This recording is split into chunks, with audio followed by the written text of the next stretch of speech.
علیکم ورحمۃ اللہ وبرکاتہ۔ وعلیکم السلام ورحمۃ اللہ مفتی وبرکاتہ۔ صاحب، یہ سوال ہے کہ ذوالجناح کا جو شیعہ حضرات کنسیپٹ لیتے ہیں تو کافی روایات میں آتا ہے کہ امام علی مقام امام حسین رضی اللہ تعالیٰ عنہ آپ اونٹنی پر سوار تھے، تو اس کے بارے میں کچھ ارشاد فرما دیجیے۔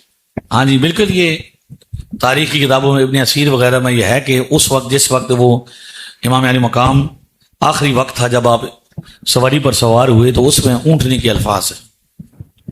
اب یہ خطیب یا ذاکر جو ہے یہ اس طرح بیان کرتے ہیں کہ گھوڑے پر بیٹھے تھے اور آپ نے فرمایا گھوڑے کو چلو، تو گھوڑے نے کہا کہ میں کیسے چلوں، مجھ سے تو چلا نہیں ہو رہا۔ کیوں بھائی؟ انہوں نے کہا جی بھائی حضرت سکینہ میرے قدموں میں ہے۔ تو یہ سر کی لمبی چوڑی کہانی ہے۔ اب ایک بندہ گھوڑے پر بیٹھا، اسے نیچے نہیں پتہ چلتا کہ بچہ کھڑا ہوا ہے۔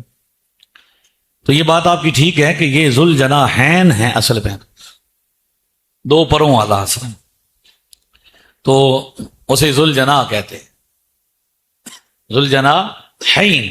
ہیں جی عراق کے تلفظ نہ کر پڑھو تو اسی عراق جاندے رہتے ہیں جی۔ تو یہ گھوڑا تھا، تو اس کا نام تھا جو امام حسین کا شاید ہو، لیکن یہ وہاں پہ اونٹنی کا